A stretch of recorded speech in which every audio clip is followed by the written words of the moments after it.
안녕하세요. 어떤 물건 하나를 만드는데 드는 진짜 비용 혹시 생각해 보셨나요? 이게 생각보다 훨씬 더 복잡하고 또 전략적인 질문이거든요. 오늘 저와 함께 이 진짜 원가를 찾아 떠나는 여정을 시작해 보시죠. 자, 바로 한번 들어가 볼까요? 자, 여기 스마트폰이 하나 있습니다. 이 스마트폰의 원가가 얼마냐고 물으면 글쎄요, 딱 하나의 숫자로 답하기가 정말 어렵습니다.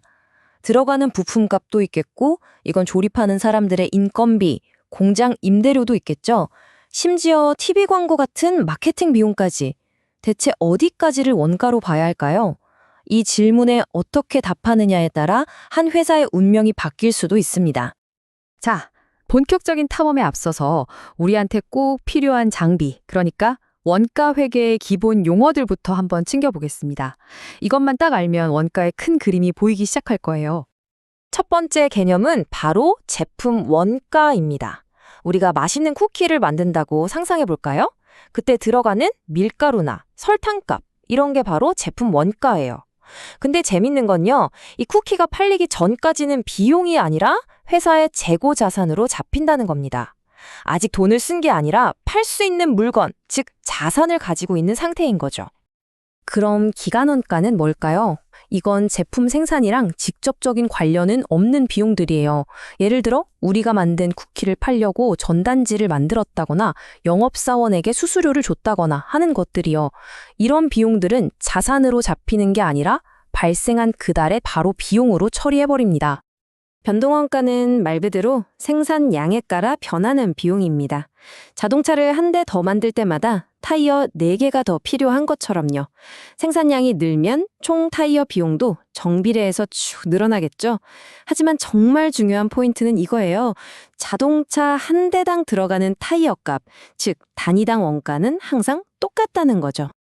반면에 고정 원가는 생산을 하나도 안 하든 100만 개를 하던 총액은 똑같이 나가는 비용입니다. 공장 월세가 딱 좋은 예죠.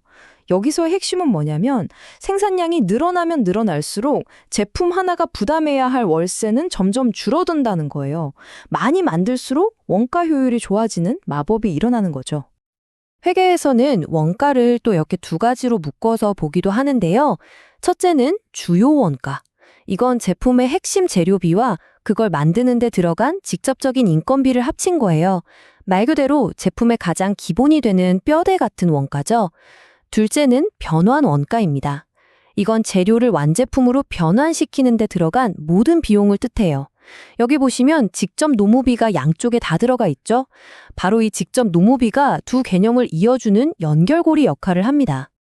자, 기본 개념은 이제 다 알았으니까 본격적으로 원가 계산의 세계로 들어가 보죠. 첫 번째는 바로 전통적인 방식입니다. 이 방법이 과거에는 꽤 쓸만했지만 지금은 아주 위험한 오해를 불러일으킬 수 있습니다. 전통적인 방식은 정말 심플해요. 공장 임대료, 전기세, 관리자 월급 같은 모든 간접비를 그냥 하나의 큰 바구니에 다 쓸어 담습니다. 그러고 나서는 그냥 직접 노동시간 같은 아주 단순한 기준 하나를 가지고 모든 제품에 n분의 1로 나눠주는 거예요. 옛날처럼 한 공장에서 한두 가지 물건만 만들 때는 이게 총했지만 요즘처럼 복잡한 공장에서는 큰 문제가 생깁니다. 이 표를 한번 보세요. 문제가 바로 보이죠. 대량으로 찍어내는 단순한 제품은 단지 노동시간이 길다는 이유만으로 어마어마한 간접비를 다 뒤집었습니다. 실제로는 기계 셋업이나 품질 검사 같은 귀찮은 일은 거의 안 일으키는데도 말이죠. 반면에 조금씩 만드는 복잡한 제품은 실제로는 손이 훨씬 많이 가는데도 불구하고 적은 비용만 부담하게 되는 거예요. 바로 이 지점이 정말 무서운 겁니다. 이건 마치 돈 잘 버는 착한 제품이 돈만 많이 쓰는 말썽쟁이 제품의 비용을 대신 내주고 있는 꼴이거든요.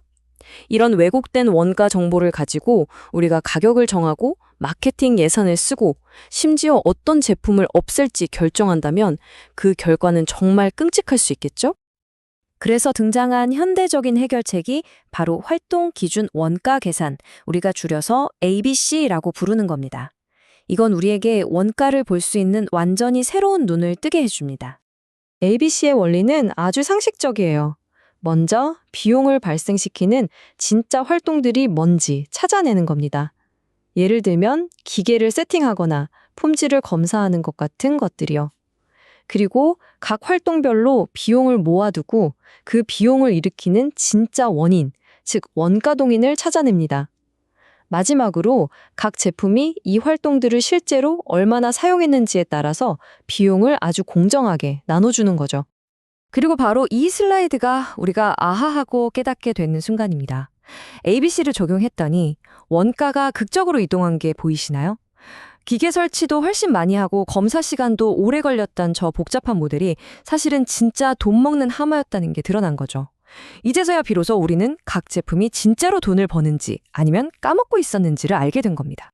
자, 이제 우리는 원가를 아주 정확하게 계산할 수 있게 됐습니다. 그런데 말이죠. 가끔은 어떤 결정을 내리느냐에 따라서 원가를 좀 다른 렌즈로 봐야 할 필요가 있어요. 법적으로 외부 보고를 할 때는 고정제조비까지 싹 다 제품 원가에 넣는 전부 원가 계산을 써야 해요.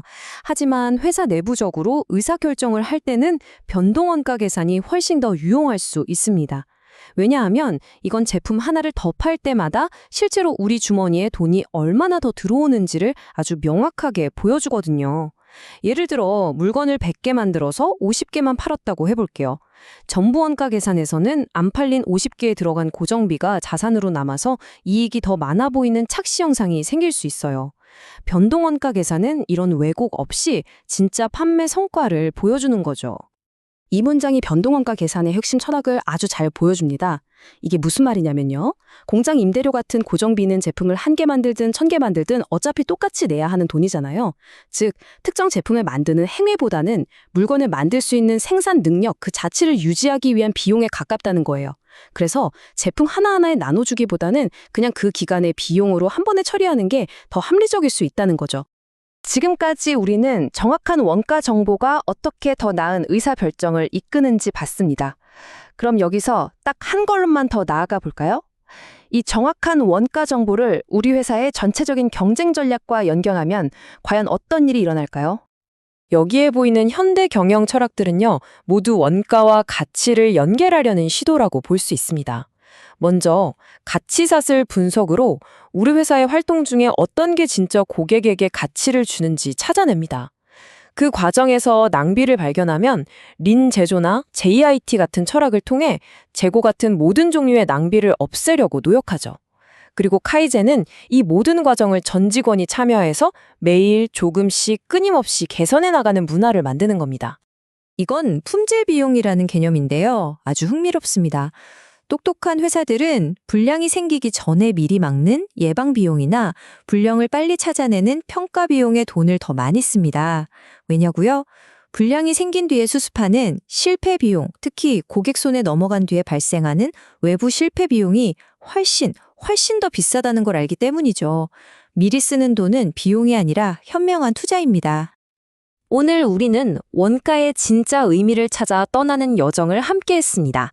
이제 여러분은 원가라는 새로운 렌즈를 통해 비즈니스를 훨씬 더 깊이 들여다볼 수 있게 되셨을 겁니다. 그렇다면 지금 여러분 회사의 원가 데이터는 어떤 이야기를 들려주고 있나요? 그 숫자들 속에는 어떤 기회와 위험이 숨어 있을까요? 한번 깊이 들여다보시길 바랍니다.